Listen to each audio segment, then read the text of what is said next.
into if he decided to write about putting on the Regency. I mean, where do you suppose he'd find a rhyme for Regency, Jeeves? With due expediency, sir? With due expediency. Putting on the Regency doesn't really work, does it, Jeeves? Very true, sir. I wonder if I might have a word, sir. What? All right, Jeeves, what is it? I received a letter from my Uncle Charlie this morning, sir. He's considering marriage and would like to know if I'm likely to be in England for the ceremony in September.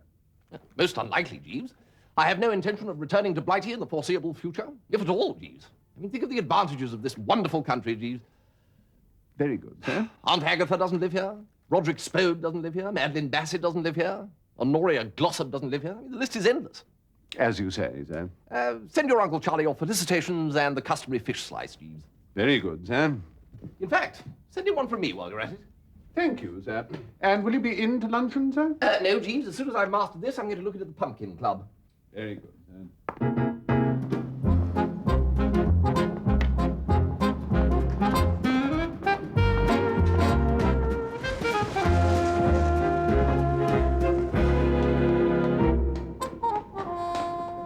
Bingo Little, as I live and breathe. Bertie Wooster, I didn't know you were in New York. I'm here with my uncle. How is the old chap? He's come over for treatment. Oh, I'm sorry. Are you having lunch? Just on my way up. No, you don't want to eat here. I'll take you to a little place I know. Best food in town. Lead on, little fruit. Will you have what you always have, Richard? Of course. And my friend will have a hamburger and French fries. We'll both have coffee to drink.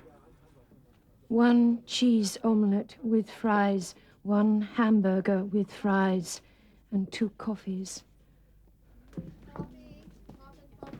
Strange, that. English girl working here. What do you think, Bertie? Oh, bingo, you're not in love again. Well, of course I am. Wouldn't you be? No, I blasted well wouldn't. Why don't you take a day off once in a while? Tell me about your uncle. What about him? You said he was ill. Oh, not really. He's in the Glossop Clinic. That's not my old chum, Sir Roderick Glossop, is it? The loony doctor? That's the chap. Only Uncle Mortimer's not loony. He just eats too much. His doctor told him he'd got to lose some weight and shoved him off to see this Glossop chap. When Glossop moved over here, our Uncle Morty came with him. How long has he been in the clinic? In all, just over a year. Crikey, he must have lost a lot of weight. Not an ounce. Isn't she adorable, Bertie?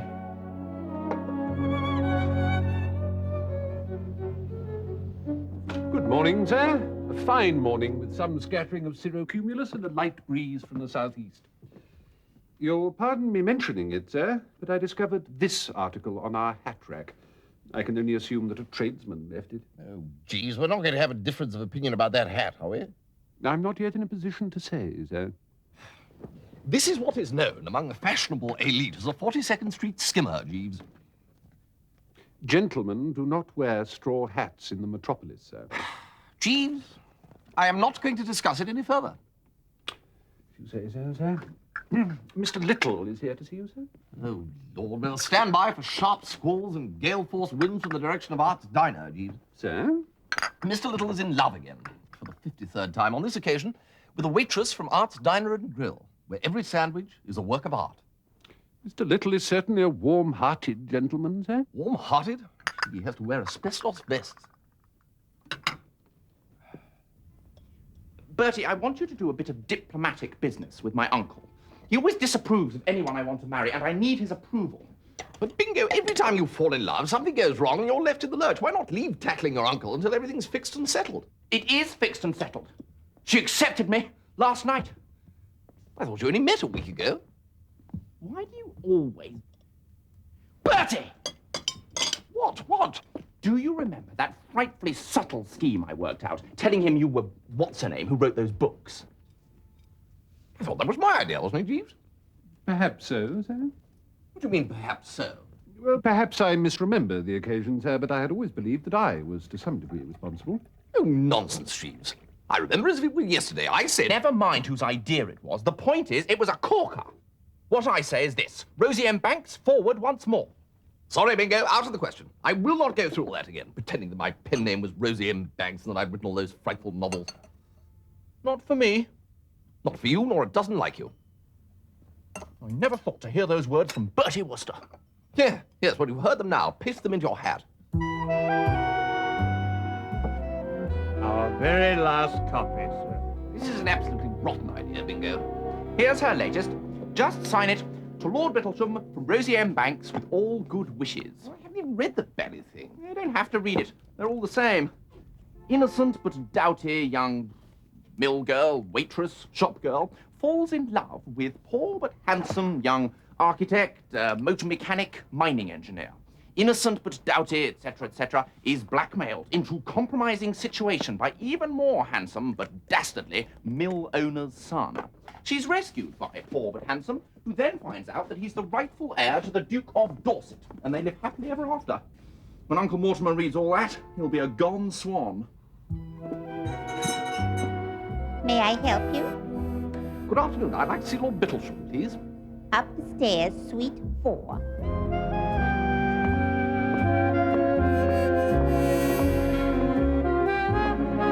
The intake must be constant and ensure you have a sweet course with each meal. At least 3 helpings at each sitting are essential. Yes? Oh, it's Bertie Wooster, isn't it? What ho, Sir Roderick? I'm here to see Lord Bittlesham. I didn't know you knew each other. Come in, come in. Bertie Wooster is here to see you, Mortimer. Good Lord, what a wonderful surprise. Well, heard you were laid up, you know. Why don't you stay and have lunch with us, Bertie, after you've finished here? Take the opportunity, Mr. Wooster, if you can. Sir Roderick has the most sublime chef. Oh, well, thanks. I'll see you later, Bertie.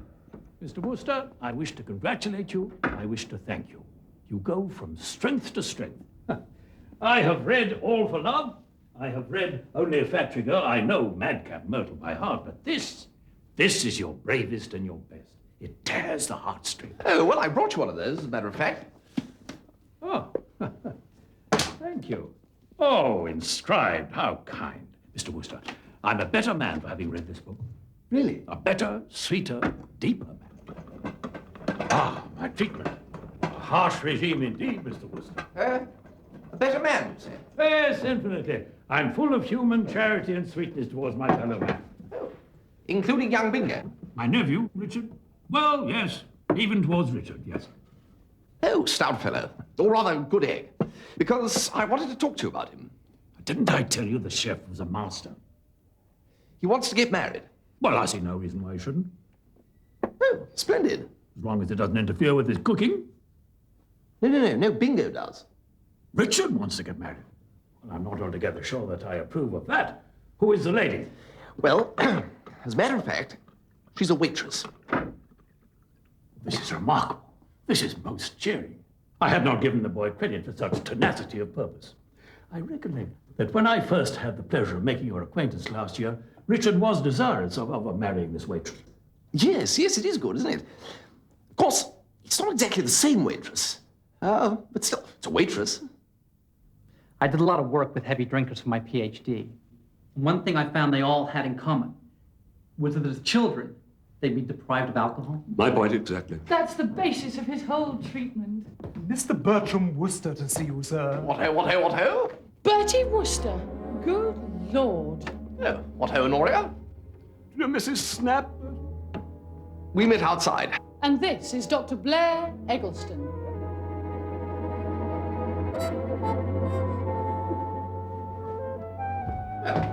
How do you do? Bertie and I were engaged once, weren't we, Bertie? Well, Bertie's an absolute fool. Just let me slip through his fingers. silly me. You ought to see something of each other again. Bertie can show you around New York. Oh, yes, I say. That would be super. Well, And how did you find Lord Bittlesham, Bertie? to tell you the absolute truth, Sir Roderick, I couldn't quite work it out. I mean, I thought he was here to lose weight. But there he was, hoovering in the scoff like a team of dray horses after a hard day delivering beer. Oh, of course, I know nothing of medical matters. No, of course not. The Glossop method is based on the patient being given an excess of whatever it is he most desires, as it may be alcohol, or the companionship of the opposite sex, or as in Lord Bittlesham's case, food. The patient will eventually revolt at the sheer immoderation of it and voluntarily deny himself. Yeah, sort of get it out of his system. Precisely. Is it successful? It's theoretically impeccable, Bertie, and extremely popular. Yes, I should think it would be. The medical profession in England are a cartel of backward-looking dinosaurs. You mustn't upset yourself, Daddy. No, quite. Shall we go to lunch? I haven't got time for lunch, Roderick. You know that. Oh, surely you can. No. I've got the linen to check. We can't trust these girls to do it. I'll tell you something about Roderick Glossop, Jeeves. He has something on his mind. Conversing with him, one felt that his thoughts were far away and his thoughts were stinkers. It's possible that it is Sir Roderick's situation with regard to Mrs. Snap that is causing him chagrin, sir. There was a situation with Mrs. Snap.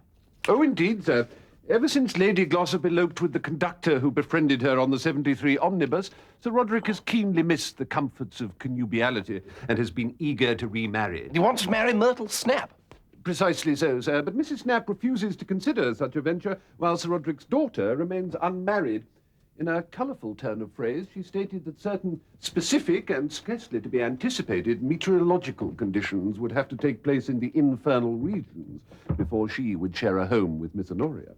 Well, amen to that. But how do you know so much about the Glossops? The butler, Dobson, is an old acquaintance, sir.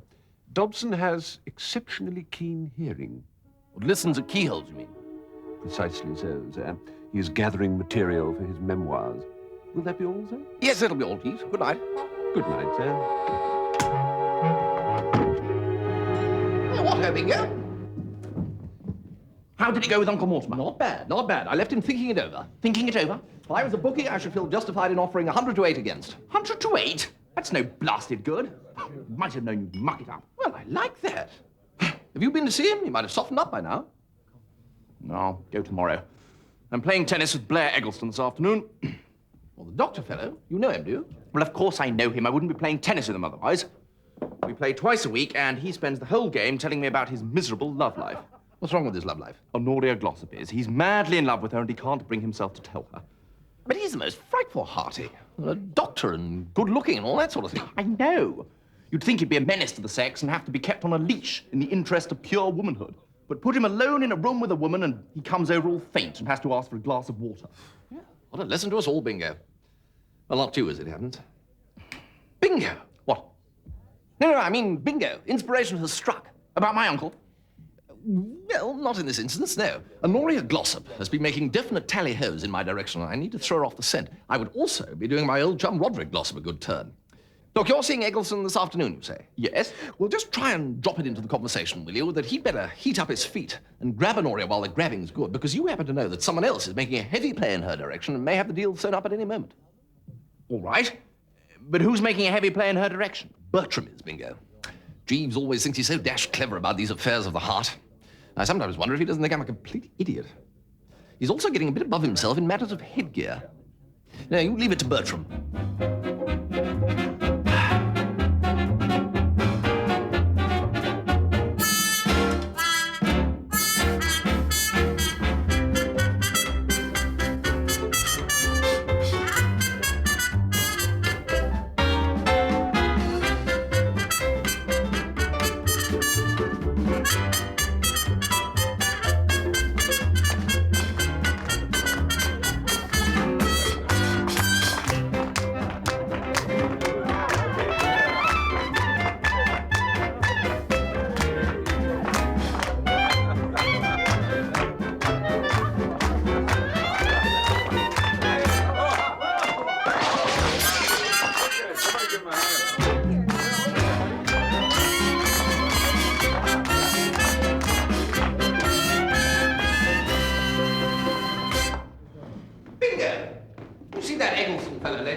Yesterday afternoon. He's consumed with jealousy, Bertie. Good, good. I kept telling him what fun you and Honoria were having going about together. If he wasn't grinding his teeth, then I don't know a ground tooth when I hear one. People on the next court were complaining about the noise. Excellent. By the way, Bingo, not a word to Jeeves if you bump into him. You know how he likes to think that he's the only one who can sort out these little human emotional difficulties?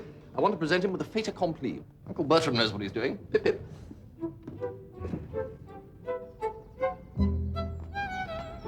Bertie, I have something important to tell you. You on for tonight? Well, to tell you the truth, Bertie, Aha! Blair Eggleston.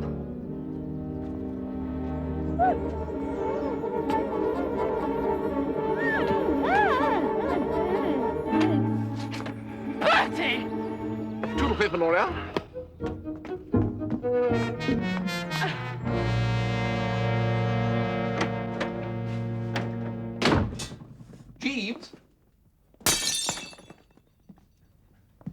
Good afternoon, sir. It is, Jeeves. It certainly is. Yes, let me entertain you a while with a story of a coup in the field of human relations, such as...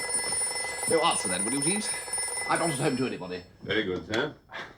Mr. Worcester's residence? No, Miss Glossop. I really couldn't say, Miss Glossop. No, miss. Very good, miss. Indeed, miss. Well, congratulations, Miss Glossop. I hope you will be very happy.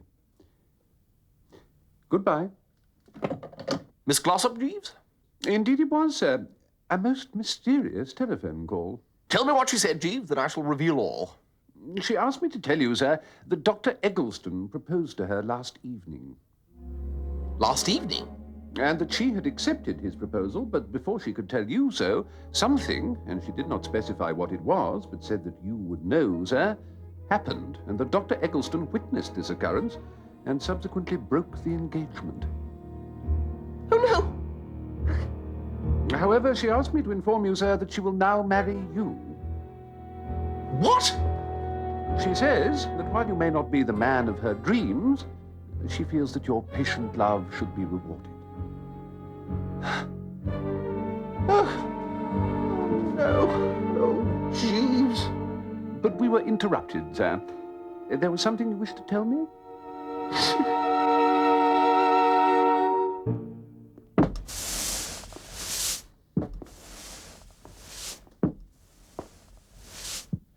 Could I do something for you, sir? No, that's all right. Thank you, Jeeves. You carry on.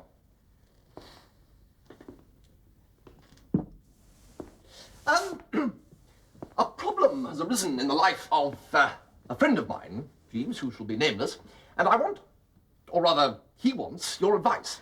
Certainly, sir. Well, now, I must begin by saying that this is one of those delicate problems where not only must my friend be nameless, but all the other personnel as well. Would you prefer it if we were to term the protagonists A and B, sir? Yes, or north and south. A and B is more customary, sir? Yeah, well, you know best, Jeeves. Very well. Now then, A is male and B female.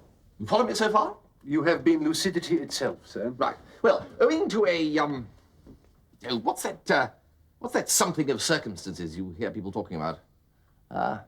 Cats come into it, if I remember rightly. Would concatenation be the word for which you are groping, sir? That's it. Owing to a concatenation of circumstances, B has got it into her nut that A is in love with her, but he isn't. Now then, until recently, B was engaged to... Should we call him C, sir? Yes, well, Caesar is as good a name as any, I suppose. Yes, well, as I was saying, until recently, B was engaged to Caesar, and A hadn't got a care in the world. But now there's been a rift within the lute, the fixture's been scratched, and B is talking freely about teaming up with A. Now, what I want you to bend your brain around, Jeeves, is the problem of how Caesar can oil out of it. I think, sir, that you mean A. Do I? Wait a minute. Oh, yes, yes, that's right. Yes, how A can oil out of it. Now, I don't want you thinking that this is simple, Jeeves. You see, A is what is known as a preux-chevalier, and this hampers him. I mean, if B comes to him and says, A, I am yours, he can't simply reply, oh, that's what you think. No, he has his code, you see, and his code rules that he must accept the situation. Although, frankly, Jeeves, he'd rather be dead in a ditch. Well, there you are. All the facts are before you. Anything stirring? Yes, sir. Well, good heavens, Jeeves. That certainly is the deluxe express service. Thank you, sir.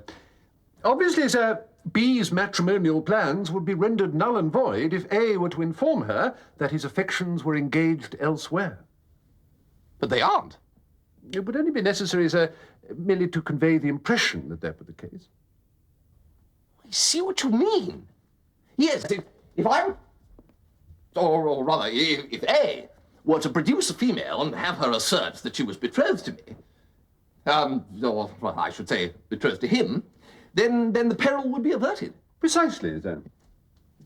Yes. You get down to the track. Bingo, old can of fruit. What ho, Bertie? I have a boon to crave. A what? That girl in the diner. You've got to know her a bit, have you? I mean, you're friends. Well, as a matter of fact. Only I need to borrow her for an hour or two. Steady on. No, it's all strictly above board, Bingo, I assure you. I need her to pretend that she's engaged to me. No. Oh, come on, Bingo. I'm in a desperate situation. So is she. We got married yesterday.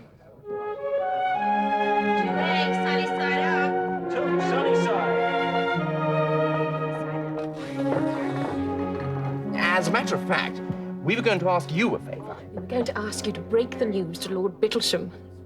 Well, I can't go there. Eggleston might be there. No, not since the breakup. We played tennis yesterday, and he said he was never going to see Honoria again. Well, I thought you got married yesterday. Well, yes, but after tennis. Anyway, Eggleston's rather keen to see you. I absolutely refuse to give him your address, though. Well, thank you, Bingo. Of course, Richard doesn't know how long he'll be able to resist if Eggleston keeps asking.